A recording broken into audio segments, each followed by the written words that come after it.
Hello મિત્રો, જય શ્રી કૃષ્ણ. આપ સૌનું સ્વાગત કરું છું મારા ચેનલની અંદર. આપણે જે રીતે કાલે કેનેડાની અંદર એવી જોબ્સ કે જેની અંદર સૌથી વધારે પગાર મળતો હોય છે એ આપણે જ્યારે વાત કરી એની અંદર આપણે આસિસ્ટન્ટ ક્લાર્કની વાત કરી, ટીચર આસિસ્ટન્ટની વાત કરી અને ટ્રાન્સલેટરની વાત કરી. આજે બીજી એવી 3 જોબ્સ હું તમારી સાથે શેર કરીશ કે જે જોબ્સ બી તમે જો મેળવો છો તો તમને હાઈ સ્કિલ પે અથવા હાઈ સ્કિલ પગાર તમને મળે છે. જેની અંદર હું તમારી સાથે આજે શેર કરું છું કે પહેલી જોબ આપણે લઈએ, પોસ્ટ સેકન્ડરી ટ્યુટર.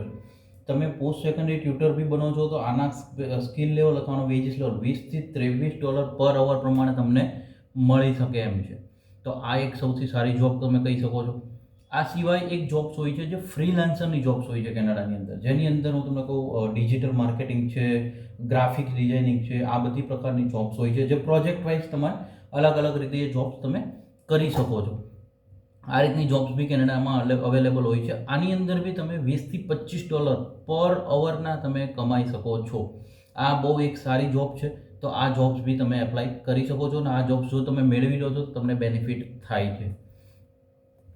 અચ્છા, ફ્રીલાન્સરની જોબ મેળવવાનો એક બીજો સૌથી સારો પોઈન્ટ શું હોય છે કે અલગ અલગ પ્રોજેક્ટને કારણે તમારું જે જનરલ નોલેજ છે એ પ્લસ થાય છે. પ્લસ જેમ વન ટાઈપ કહેવાય ને જર્નાલિસ્ટની જેમ તમને દરેક ઇન્ડસ્ટ્રીનું અલગ અલગ પ્રકારનું નોલેજ લેવાની બી આની અંદર તક મળતી હોય છે.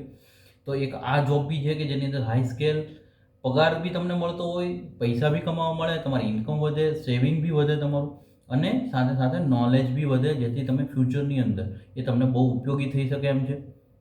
તો એક આ ફ્રીલાન્સરની જોબ બી છે કે જે તમે લોકો કરી શકો છો. આના બાદ આપણે લાસ્ટ જોબ્સ જેની વાત કરીએ કે જેની અંદર હેલ્થ કેર, જે કેનેડાની એવરગ્રીન કેટેગરીમાં છે. હેલ્થ કેર વર્કર્સ છે, ઓર કદાચ તમને કહું પર્સનલ કેર ગીવર્સ છે, પર્સનલ સપોર્ટ વર્કર્સ છે. હા, આના માટે અમુક કોર્સ યા તો અમુક પ્રેક્ટિસની તમારે જરૂર રહેતી હોય છે.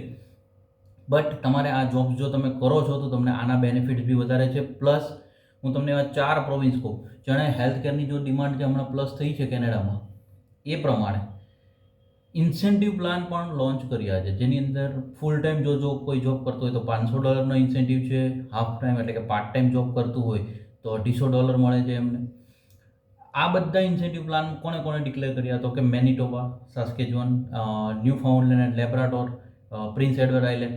આ પ્રોવિન્સની અંદર જો તમે હેલ્થ કેરની જોબ મળ્યો છે તો કેર ગીવર છે, પર્સનલ સપોર્ટ વર્કર્સ છે, તો તમને ઇન્સેન્ટિવ પ્લાનના બી ઓપ્શન્સ અવેલેબલ થઈ જાય છે. એટલે એક આ બી કેનેડાની સારી જોબ્સ કહેવાય.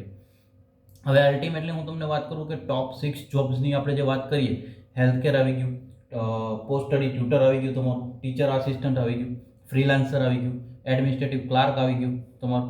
આ બધી આપણે જે જોબ્સની વાત કરી જેની અંદર ટીચર આસિસ્ટન્ટ આવી ગયું, પોસ્ટ સ્ટડી ટ્યુટર્સ આવી ગયું, ફ્રીલાન્સર આવી ગયું, હેલ્થ કેરવાળા આવી ગયા, ત્યારબાદ આપણે વિચારીએ તો એડમિનિસ્ટ્રેટિવ ક્લાર્ક આવી ગયું.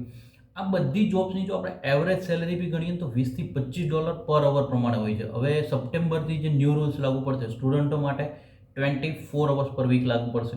તો 24 અવર્સ પ્રમાણે તમે જો કદાચ $25 એવરેજ કરીએ છીએ કમાતા હો તો $600 તમારા વીકલી ઇન્કમ થઈ કહેવાય. 4 વીકની જ ઇન્કમ ગણું છું, સેટરડે સન્ડે નથી ગણતો.